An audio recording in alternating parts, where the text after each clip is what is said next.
What up, what up, what up, everybody? It's your boy DFSUpNorth here with another 10 under 10 GPP broadcast brought to you by your boys at DFS Army. Let's hit it. Week 16. Let's go.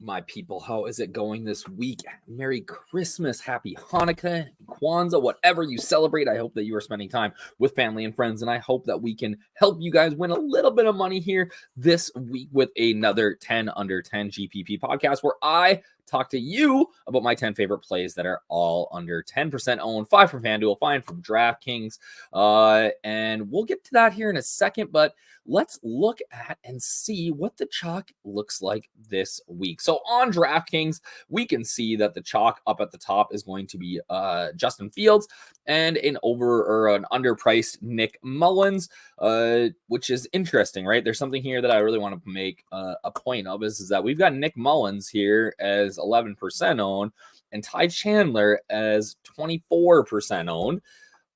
They are not positively correlated. So one of them might do good, but my guess is that both don't. So again, chalk is chalk for a reason that they're good plays most of the time, but these are two plays.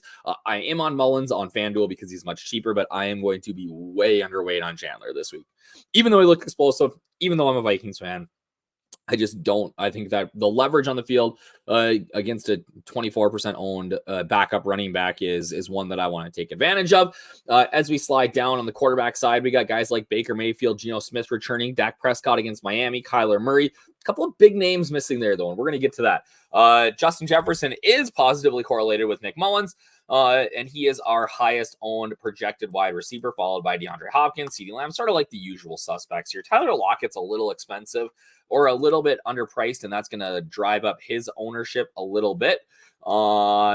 DK Metcalf, only 7%. I like him quite a bit this week. At tight end, your boy Trey McBride has been an every weeker here and is smashing. Over on FanDuel, it does look a little bit different. We can see that Mullins is actually under 10% owned there. Just the spread from the top end guys to the low end guys is a little bit smaller on FanDuel. So I do like Mullins there as an under 10% play. We'll talk about him here in a little bit. And there, finally, we see maybe I think the best quarterback on the slate in Tua Tagovailoa at 5% owned. Okay, wide receiver, similar to what we see on FanDuel, but Jefferson's a little less owned just because of how expensive he is. But, same sort of chalk lining up everywhere. So where are we going this week? I said I liked him. Tua Tagovailoa is going to be one of my guys this week. You know the motto, first or last. I ain't here to min cash. Come be a millionaire with us. Week 15 recap. Why don't you tell me in the comments below who was your smash play last week that you got at low ownership, and who was the guy that really burned you, right? So if we look here, the guy that burned me would have been Kyle Pitts because Arthur Smith is maybe the worst. But I was pretty pleased with even like a Kyler Murray, 15.34 wasn't the worst in the world. Weirdly, Justin Fields, 11.64 points, QB 14 last week, and is now chalk here. Mostert, all he does is score tutties. Sam Howell, and actually, honestly, that's probably who burned me the most last week was Sam Howell. But Clyde Edwards-Helaire, smash spot for us. Look at Cooper Kupp there. So we had a couple of good calls last week. Let's talk about this week, though. My favorite plays under 10% owned. And remember, it's Christmas week, so I am trying to rip through this for you guys because you've got better things to do than to listen to me talk for 25 minutes. All right. So it starts for me with Tua. Okay. We're getting an elite quarterback at a discount price, even without Tyreek Hill. If Hill ends up missing, let's see, is he going to miss this week? Let's see what the latest news is here. I already got the DraftKings all lined up.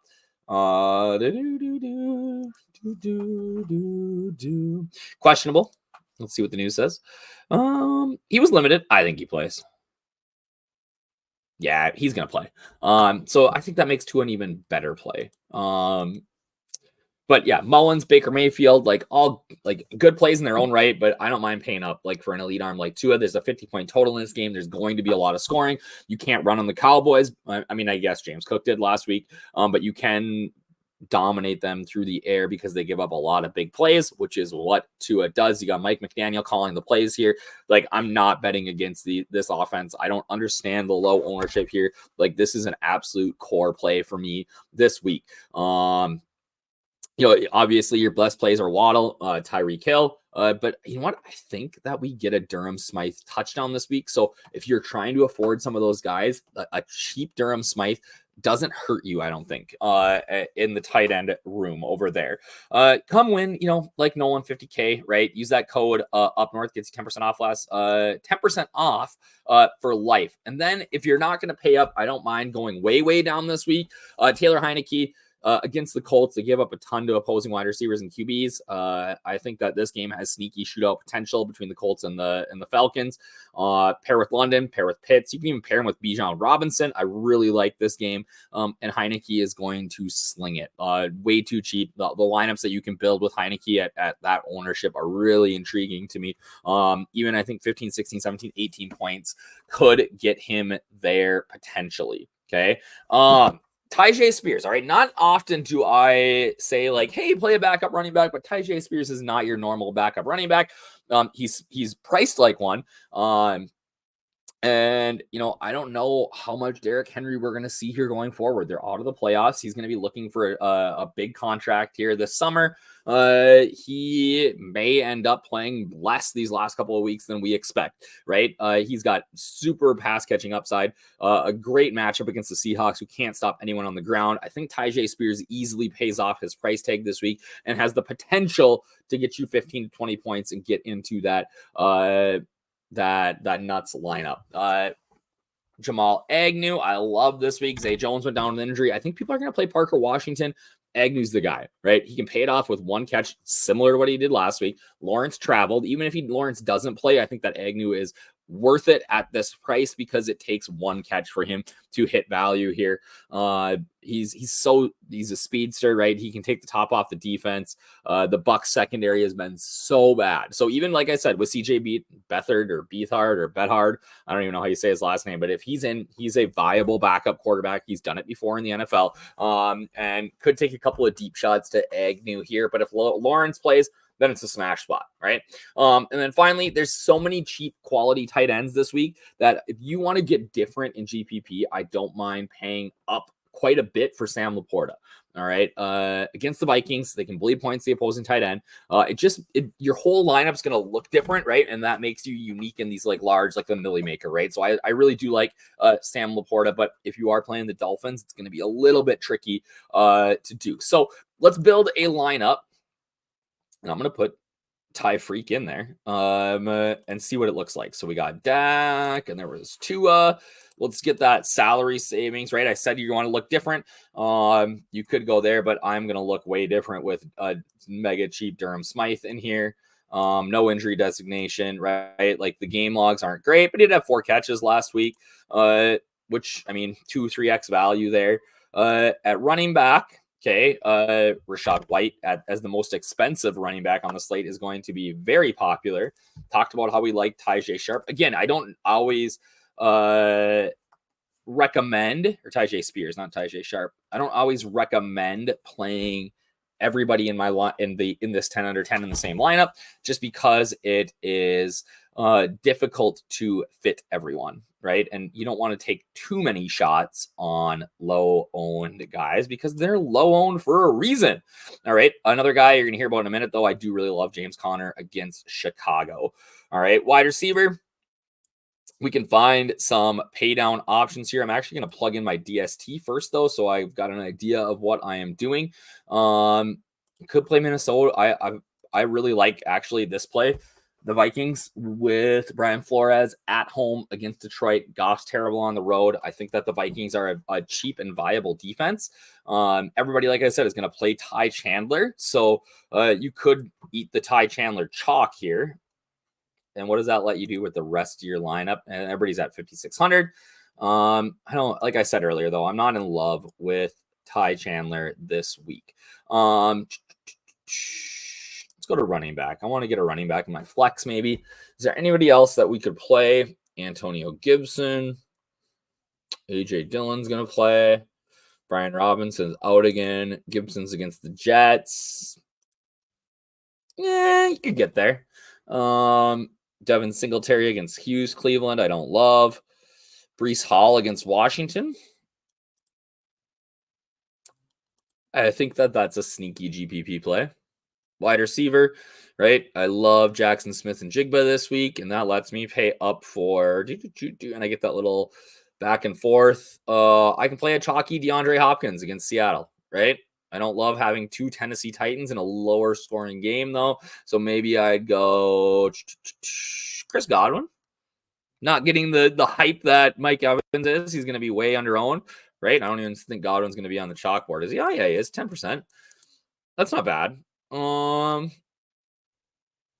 Breece Hall is a little too owned for me too. I don't love that. But again, that's one way that you can go about attacking that if you wanted to go Taylor Heineke, right? It makes it a lot different. Let's go over to the FanDuel side of the ball. And right, like I said, I love the old gunslinger Mullins on FanDuel just because he is a little lower owned, 300-yard passing against the Bengals.